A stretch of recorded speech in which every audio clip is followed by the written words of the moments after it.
Electronic components योजना का विस्तार 40,000 करोड़ की लागत से किया गया है। 10,000 करोड़ से बायो फार्मा शक्ति योजना बनाई गई है। चैंपियन एमएसएमई को बनाने की एक नई पहल से मध्यम एवं लघु उद्योग को बढ़ावा मिलेगा, जिससे रोजगार के नए अवसर प्राप्त होंगे। इसी सेक्टर के ग्रीन ग्रोथ के लिए 10,000 करोड़ का एसएमई ग्रोथ फंड का प्रावधान भी किया गया है। सरकार के द्वारा बजट में 12.2 लाख करोड़ का पब्लिक कैपिटल एक्सपेंडिचर फंड प्रस्तावित किया गया है, जो अब तक का सबसे अधिक है। इसके साथ ही कुल मिलाकर प्रभावी कैपेक्स 17.1 लाख करोड़ यानी देश की जीडीपी का 4.4% तय किया गया है। विरासत और सांस्कृतिक पर्यटन को बढ़ावा देने के लिए भारत के 15 पुरातात्विक स्थलों को सांस्कृतिक गंतव्य के रूप में विकसित किया जाएगा। पूर्वोत्तर के 5 पर्यटन स्थलों का विकास तथा बौद्ध सर्किट की स्थापना भी की जाएगी।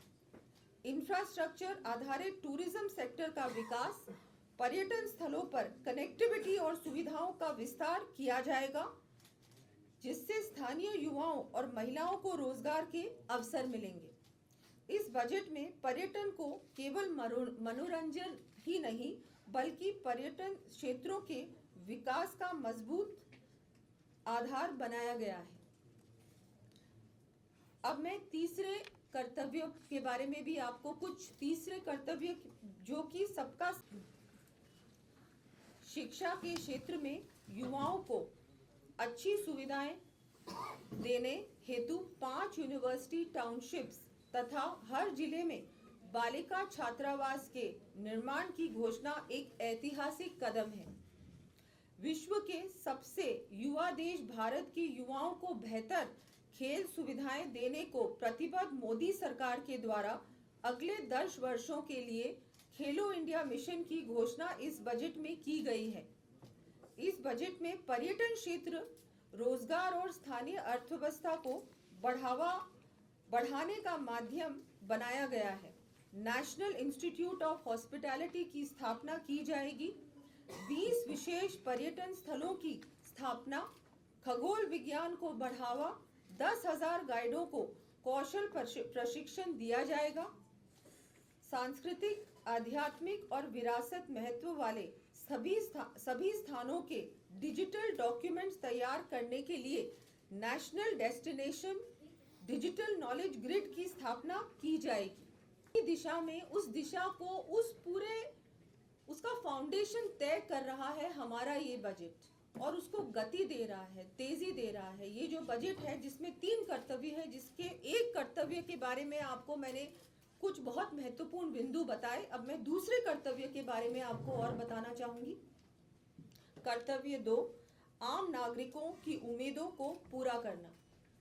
माननीय प्रधानमंत्री जी के नेतृत्व में केंद्र सरकार लगातार आम नागरिकों के जीवन को बेहतर बनाने के लिए कार्य कर रही है, जिसमें स्वास्थ्य, शिक्षा, खेल, पर्यटन आदि सुविधाओं को विकसित किया जा रहा है, जिसके तहत इस बजट में 1 lakh allied health professionals, 1.5 lakh care givers को प्रशिक्षण और 5 मेडिकल हब बनाने, कैंसर की 17 आवश्यक दवाइयों में कस्टम ड्यूटी में छूट की घोषणा कर सरकार ने आमजन को अच्छी मेडिकल सुविधा उपलब्ध कराने की ओर कदम बढ़ाया है। इससे सड़कें, रेलवे, लॉजिस्टिक्स, इंडस्ट्रियल एरियाज, शहरी ढांचा और कनेक्टिविटी पर बड़े स्तर पर काम होगा। इंफ्रास्ट्रक्चर वृद्धि से रोजगार पैदा होंगे, निवेश में वृद्धि होगी, जिससे अर्थव्यवस्था और भी मजबूत होगी। बजट में घोषित नए फ्रेट कॉरिडोर, 20 नए जलमार्ग, कोस्टल कार्गो योजना, 7 high speed railway corridor, 20,000 crore का CCUS निवेश, सिटी इकोनॉमिक रीजन्स का विकास, टियर 2 और टियर 3 शहरों में कॉरपोरेट मित्रों की नियुक्ति सरकार के प्रथम कर्तव्य तेज और सतत आर्थिक वृद्धि को दर्शाता है। इस बार जैसा कि हम सब जानते हैं, हर प्रकार से विशेषकर इंफ्रास्ट्रक्चर पर बहुत जोर दिया गया है, जो बहुत महत्वपूर्ण है। जिस तरह से माननीय प्रधानमंत्री जी विकसित भारत का निर्माण 2047 तक पूर्ण रूप से करना चाहते हैं, देता है। इस बजट को देखकर निश्चित तौर पर ये कहा जा सकता है कि ज्ञान यानी गरीब, युवा, अन्नदाता, नारी शक्ति को आत्मनिर्भर बनाने के लिए माननीय प्रधानमंत्री श्री नरेंद्र मोदी जी की सरकार पूर्ण रूप से समर्पित है। बजट के आधार 3 कर्तव्य। कर्तव्य 1, तेज और सतत आर्थिक वृद्धि। इस बजट की सबसे बड़ी विशेषता इंफ्रास्ट्रक्चर पर भारी निवेश है, जिसके तहत प्रोडक्शन और मैन्युफैक्चरिंग सेक्टर को बढ़ावा देना है।